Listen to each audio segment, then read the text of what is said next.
কখনো কি ভেবে দেখেছেন বাংলাদেশে গাড়ি আবিষ্কার করা না শিখিয়ে গাড়িকে আবিষ্কার করেছে? সেটা শিখায় কেন? আসলে আমাদের দেশে শিক্ষা ব্যবস্থা অনেক বেশি উন্নত। দেখুন, পৃথিবীতে অন্য সব দেশ শুধু নতুন নতুন জিনিস আবিষ্কার আর বানানোর মতো অদরকারি কাজে ব্যস্ত, আর আমরা মনোযোগ দিয়েছি আসল কাজে, অর্থাৎ শুধু জ্ঞান অর্জনে। মোবাইল ফোন কবে বানানো হয়েছে, কে বানিয়েছে, তার 14 গোষ্ঠীর নাম কি, এগুলো জানাটাই তো আসল শিক্ষা। আর নিজে মোবাইল বানানো কেবল কামলাদের কাজ, ওটা আমরা কেনই বা করব? আমাদের ছেলেমেয়েরা কি দারুণ মেধাবী, তার প্রমাণ হলো দেশ জুড়ে জিপিএ 5-এর ছড়াছড়ি।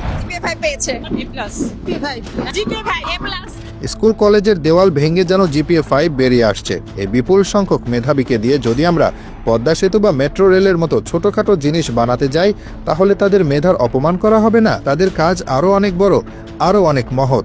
তাদের কাজ হলো জ্ঞান চর্চা করা। এই জন্যই আমরা একটা দারুণ বুদ্ধি বের করেছি।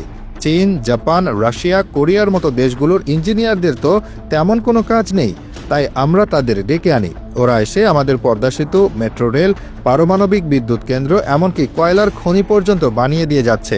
তারা রোদ বৃষ্টিতে ভিজে কাজ করে, আর আমাদের সোনার ছেলেরা, আমাদের বুয়েট, চুয়েট, কুয়েট, রুয়েটের মেধাবী ইঞ্জিনিয়াররা ঠান্ডা ঘরে বসে সেই জ্ঞান আহরণ করছে।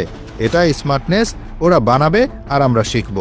ভাবুন একবার, আমাদের ইঞ্জিনিয়ারদের কি পরিমাণ পড়তে হয়।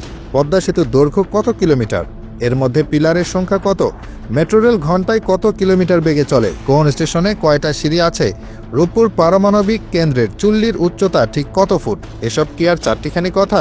জাপানি ইঞ্জিনিয়ার হয়তো মেট্রো রেল বানাতে জানে, কিন্তু তাকে যদি জিজ্ঞেস করা হয় ঢাকার কোন কোন এলাকার উপর দিয়ে এটা গেছে, সে কি এটা মুখস্থ বলতে পারবে? পারবে না। কিন্তু আমাদের বিসিএস পরীক্ষার্থীরা পারবে। এটাই হলো জ্ঞানের গভীরতা। বিদেশি ইঞ্জিনিয়াররা কাজ করে তাদের দেশে ফিরে যায়, কিন্তু তাদের তৈরি করা স্থাপনাগুলো আমাদের জন্য জ্ঞানের এক অফুরন্ত ভাণ্ডার হয়ে থাকে। আমাদের ইঞ্জিনিয়াররা তখন সেই জ্ঞান মুখস্থ করতে বসেন।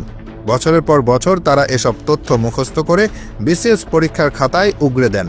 যার মুখস্থ বিদ্যা যত ধারালো, তিনি তত বড় কর্মকর্তা। দেশের সেবা করার এর চেয়ে ভালো উপায় আর কি হতে পারে? এদেশে একজন ইঞ্জিনিয়ারের কাজ তো ইট সিমেন্ট নিয়ে নয়, তার কাজ হলো ফাইল নিয়ে।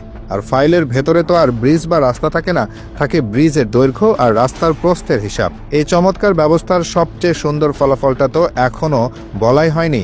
বিদেশি ইঞ্জিনিয়াররা কাজ করে, তাদের বিল নিয়ে চলে যায়, কিন্তু এরপর সেই স্থাপনা রক্ষণাবেক্ষণের জন্য, নতুন কোনো যন্ত্র কেনার জন্য যে বিশাল অঙ্কের লেনদেন হয়, সেখান থেকে আমাদের শিক্ষিত মেধাবীরা সামান্য পার্সেন্টেজ তো পেতেই পারেন।